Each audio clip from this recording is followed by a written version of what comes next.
پاکستان پر ایک بادشاہ حکومت کرتا تھا۔ بادشاہ کو دولت سے بہت پیار تھا۔ سونے کا تو وہ دیوانہ تھا۔ اسے دن رات ایک ہی فکر تھی کہ زیادہ سے زیادہ سونا جمع کیا جائے۔ جب وہ صبح سویرے سورج کی کرنوں کو دیکھتا تو اس کے دل میں یہ خواہش پیدا ہوتی کہ کاش یہ سنہری کرنیں جس چیز پر پڑیں اسے سونے کا بنا دیں۔ سونے کی اینٹوں، برتنوں اور زیورات سے بھرا بادشاہ کا خزانہ محل کے ایک تہہ خانے میں تھا۔ بادشاہ کو جب فرصت ملتی وہ تہہ خانے میں چلا جاتا، سونے کی اینٹوں کو دیکھ کر بہت خوش ہوتا، سونے کے برتنوں کو اٹھا اٹھا کر دیکھتا۔ ایک دن بادشاہ تہہ خانے میں سونے کی چیزوں کو دیکھ رہا تھا، اچانک کمرے میں روشنی پھیل گئی۔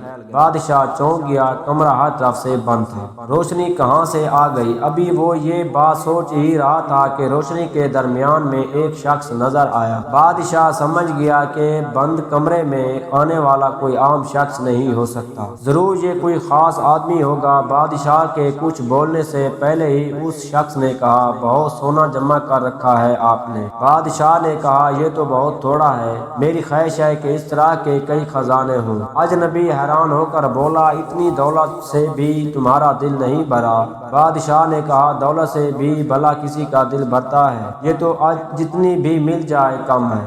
اجنبی نے کہا، تم چاہتے کیا ہو؟ بادشاہ نے جواب دیا، میں چاہتا ہوں کہ جس چیز کو میں ہاتھ لگاؤں وہ سونے کی بن جائے۔ اجنبی نے کہا، ٹھیک ہے، کل صبح سورج کی پہلی کرن کے ساتھ ہی تم جس چیز کو ہاتھ لگاؤ گے وہ سونے کی بن جائے گی۔ اس کے ساتھ ہی اجنبی نے بادشاہ سے کہا، ایک منٹ کے لیے آنکھیں بند کرو۔ بادشاہ نے آنکھیں بند کر لیں اور جب دوبارہ کھولی تو کمرے میں وہ اکیلا تھا۔ اجنبی جا چکا تھا۔ دوسرے دن بادشاہ کی آنکھ صبح سویرے ہی کھل گئی۔ وہ بہت خوش تھا۔ جو ہی سورج طلوع ہوا، سورج کی سنہری کرنیں اندر آئیں۔ بادشاہ حیران رہ گیا۔ بادشاہ جس چیز کو ہاتھ لگاتا وہ سونے کی بن جاتی۔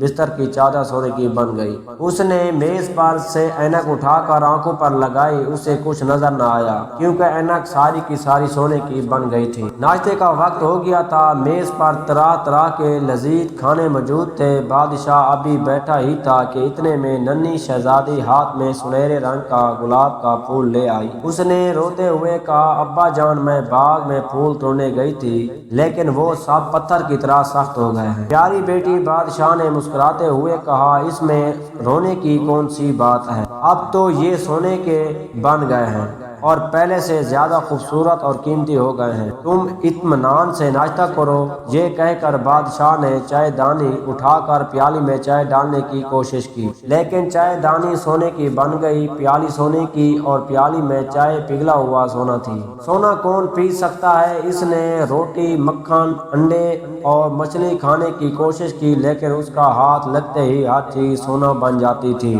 میں کھاؤں پیوں کیسے کھائے پیے بغیر زندہ رہوں گا؟ بادشاہ پریشان ہو گیا۔ شہزادی تھوڑے فاصلے پر ہنسی خوشی کھانے میں مصروف تھی۔ اس نے سر اٹھا کر دیکھا تو اس سے اندازہ ہوا کہ اس کا باپ کچھ پریشان سا ہے۔ وہ اس کے پاس آ کر بولی، بابا جان، خیریت تو ہے؟ آپ پریشان نظر آ رہے ہیں۔ بادشاہ نے پیار سے اس کی پیشانی کو چوما۔ بادشاہ کو بالکل یاد نہ رہا کہ اس کے چھونے سے ہر چیز سونے کی بن جاتی ہے۔ شہزادی بھی سونے کی بن چکی تھی۔ اس کے کالے بال سنہری ہو گئے تھے، جسم پتھر کی طرح سخت ہو گیا تھا۔ یہ دیکھ کر بادشاہ زاروں قطار رونے لگا اور کہا، اے اللہ، یہ میں نے کیا کیا؟ کاش میری شہزادی دوبارہ زندہ ہو جائے۔ اچانک کال والا اجنبی نمودار ہوا اور مسکرا کر کہنے لگا، کہو کیا حال ہے؟ اب تو خوش ہو؟ بہت سونا جمع ہو گیا ہے تمہارے پاس۔ بادشاہ کہنے لگا، میری بچی، میری شہزادی مجھ سے جدا ہو گئی، میں کچھ کھا پی نہیں سکتا، ایسے سونے کا میں کیا کروں؟